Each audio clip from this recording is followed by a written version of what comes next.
going to talk about in this video the very, very basics that most people use analytics for. And unfortunately, believe it or not, I have many clients who don't even look at this at all. But those who do, oftentimes what I'm about to show you is all they look at. And you can see just by looking at the navigation on the side, we're just in one small piece of what analytics can do under audiences and overview. You have all of these other options. And as you click on them, you can see some of them open up and have sub options. And then you have these main categories here. So for this video, I'm just going to go over the very basic, which is audience overview, so that you are empowered at least to understand this. So the first thing we do is we want to set up a date range. So for this purpose, we're going to set up the last 30 days. And you can do that by clicking on this date range, clicking on the last 30 days, it'll pick it automatically, and then you hit apply. Then what it'll do is it's going to show you a graph of, by default, it's typically users. And you can see by looking at this graph, there's a pattern here. And I'm pretty sure, actually, I know that these dips are Saturdays and Sundays. Saturday, Sunday, Saturday, Sunday, and Saturday, Sunday.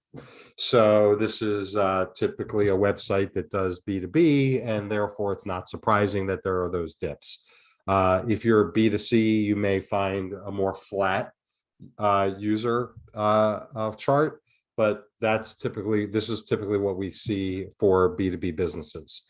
And then what you see here are the main numbers.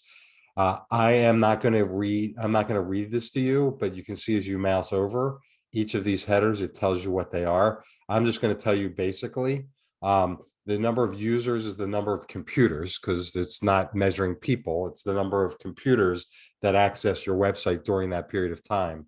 And new users is the number of those computers that were new. So that means that some of them came more than once. Sessions is the total number of times your website was accessed. The number of sessions per user is just the math. So 1.18 of sessions per user. The page views is the total number of pages that were viewed during that month.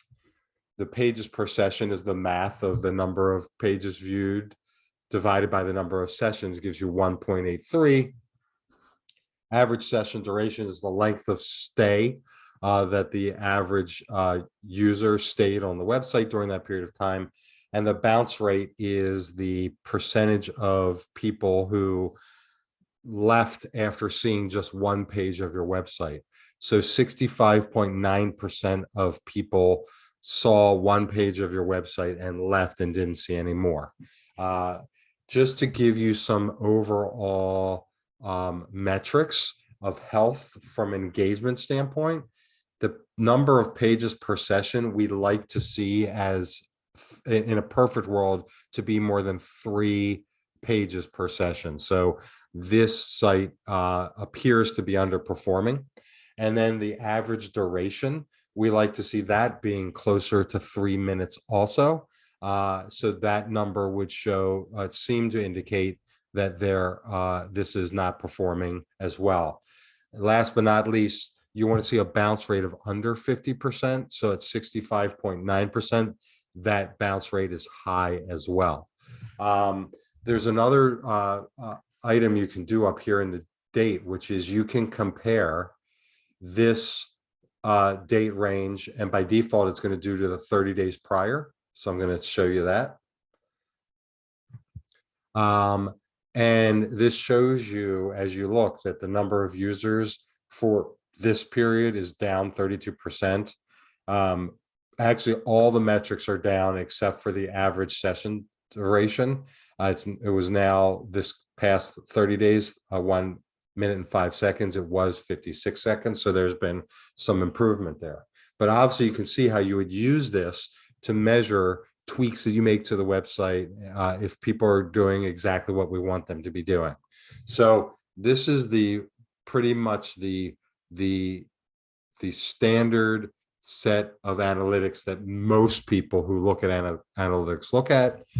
This video is for those who really don't look at that and what they should be looking at and what the standards of success should be. So we hope this video was helpful to you and will bring some insights to your own website performance.